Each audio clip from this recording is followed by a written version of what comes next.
My name is Charlie. I am a woman. I am 37 years old. I have blonde hair and blue eyes. Some people say I am pretty. I work as a professor. I teach economics at a big college. I like my job very much.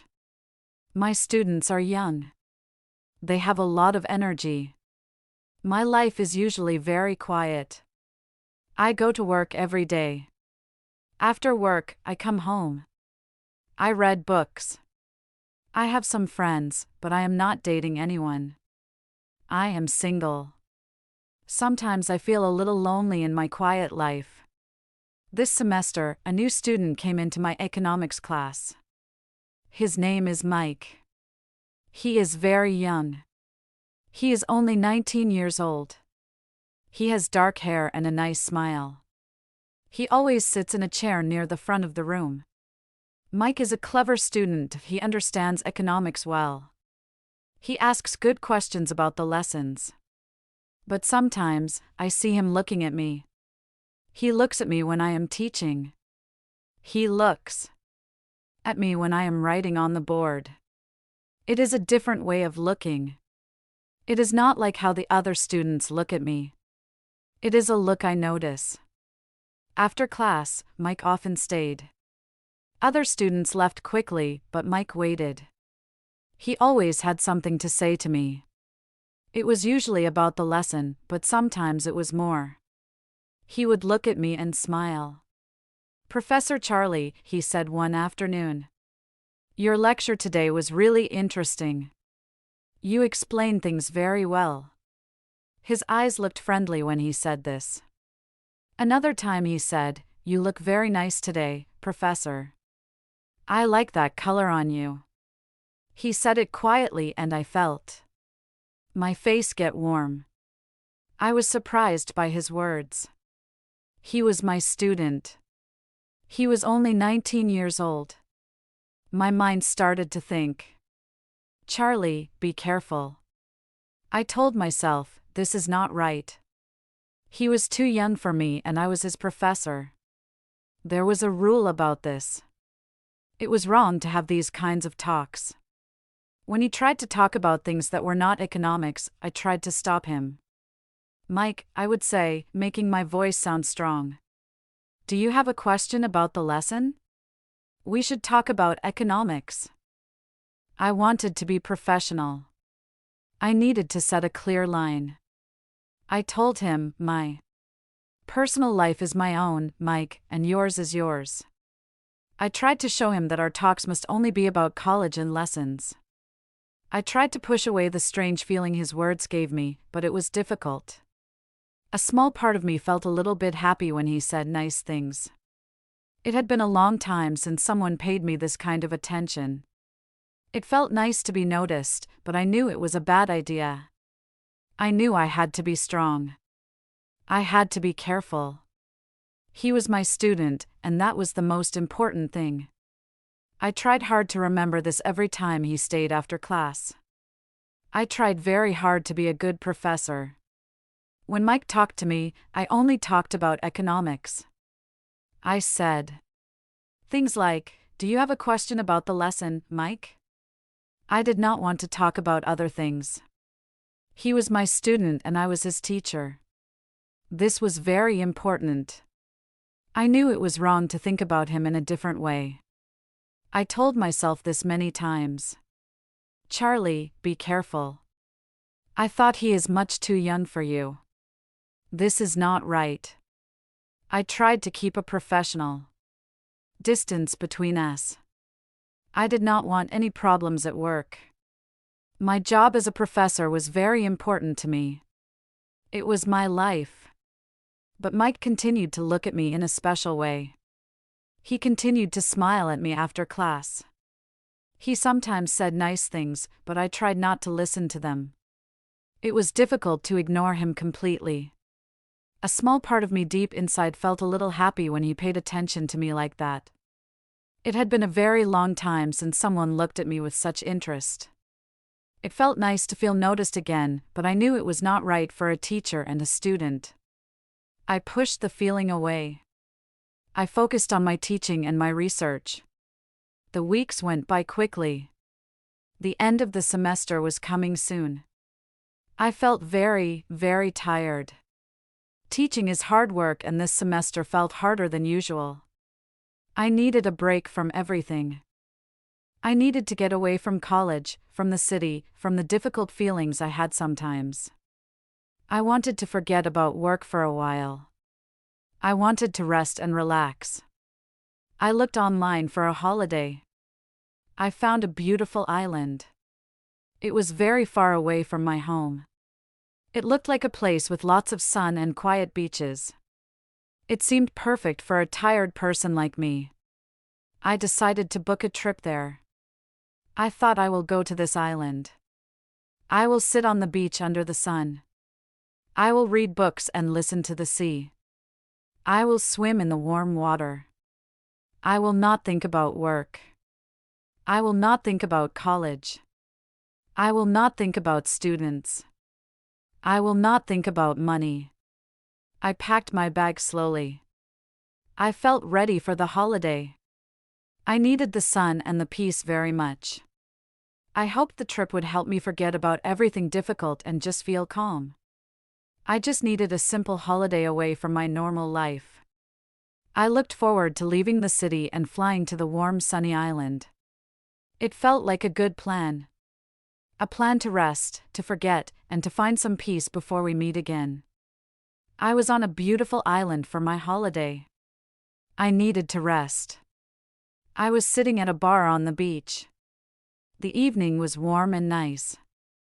I had a cool drink in my hand. The sound of the sea was quiet. There was soft music. I felt very relaxed and far away from my normal life at college. Suddenly, I heard a voice. It called my name. Charlie. Professor Charlie. I turned around quickly. My eyes went wide with surprise. Standing there was Mike, my student from college. He was with some friends. I could not believe it. Mike was here on this small island at the same time as me. It seemed impossible. Mike walked towards me. He had that smile he used in class. "Hello, Professor Charlie," he said. "This is amazing. What are you doing here?" I said, "Hello, Mike. I am on holiday." He stopped near my table. His friends were watching. "Wow," he said again. "Meeting you here. It's a crazy surprise." "Yes," I agreed. "A very big surprise," Brienne said. Then he asked, Charlie, please, can I buy you a drink?" I thought about it for a moment. We were not at college now. We were on holiday far away. "Okay, Mike," I said. "Thank you. Just one drink." Mike went to the bar. He came back with a drink and sat with me. His friends went to sit somewhere else. We started talking. We had one drink, then we had a second drink, then a third. We did not talk about economics, my job, or college rules. We talked about our lives. We talked about our dreams and our favorite things. Mike told me funny stories and made me laugh a lot. I felt like a different person. I felt young and light. I was not Professor Charlie. I was just Charlie. Mike looked at me a lot. His eyes were warm. I felt happy. Later, the bar closed for the night. We decided to walk on the sand next to the water. The sky was dark blue. The moon was large and silver. Mike took my hand as we walked. His hand felt warm and strong. My heart started beating very, very fast in my chest. We stopped walking. He turned to face me. "Charlie," he said softly, "you are so different here, away from college, more relaxed, and you are very beautiful." I felt shy but also very happy to hear his words. He leaned closer to me slowly. Then he kissed me. My mind told me, no, this is wrong. He is your student. But my body did not listen. I kissed him back. The kiss was long and exciting. It felt like everything else in the world stopped. After that, we walked from the beach to the hotel where Mike was staying. We went to his room. We spent the night together. There we talked more. We kissed more. It was a night I will not forget. It felt very new. It felt very exciting. But deep inside, I knew it also felt a little bit wrong. He was 19. I was 37. He was my student. But on that island for one night, we were just Charlie and Mike. One drink became 2 drinks. Then it was 3. We sat at the beach bar. The music played softly. We did not talk about economics or college work. We talked about many other things. We talked about our lives. Mike told me about his family and his dreams. I told him a little about my quiet life. We talked about films we liked and music we listened to. Mike's friends were with us sometimes. They were loud and young, but mostly it was just Mike and me talking. He was easy to talk to. He made me laugh many times. I felt happy and light. I felt like I was young again, like I was 20 years old, not 37. I forgot I was Professor Charlie. I was just Charlie, a woman on holiday. Mike was not my student here. He was just Mike, a charming young man. It felt good to be just Charlie with just Mike. The bar started to close. People began to leave. Mike and I walked from the bar onto the beach. The sand was soft under our feet. The sky was dark, but the moon was big and bright. Its light made the sea silver. We walked slowly near the water. The air was warm and soft. It was a beautiful night. Mike stopped walking. He turned to look at me. He smiled his nice smile. "You are very different here, Charlie," he said. "Not like in class, more relaxed. I like this, Charlie." He took my hand. His hand felt warm and strong around mine. My heart started to beat very fast like a little bird inside my chest. I did not take my hand away. He looked into my eyes for a long moment. Then he said, his voice quiet, "You are very beautiful, Charlie." I felt my face grow warm. I felt confused. I felt happy. I felt a little scared, too. This was happening. This was real. Mike leaned closer to me. He kissed me. It was a soft kiss at first on my lips. Then it became a longer kiss. My mind told me, "No, Charlie, stop. This is wrong. He is your student." But my body felt warm. My heart felt full. It said, yes, my body and my heart wanted this. We kissed more on the beach under the moon. It felt exciting and a little bit wild. After some time, Mike asked if I wanted to come back to his hotel room. I said yes. We walked from the beach to his hotel. His room was small. It looked like a young man's room, a little bit messy. We went inside. We talked more. We kissed more. We spent the night together in his room. It was a night I will not forget. It felt very new and very exciting. It felt like I was doing something I should not do. It felt a little bit wrong, but in that moment it felt right. The next morning, the sun was bright. I woke up in Mike's room. My head felt heavy. Nursed, I felt a strong wave of guilt. What did I do? He was my student. This was wrong. But then I also felt a strange happiness. The night before felt good.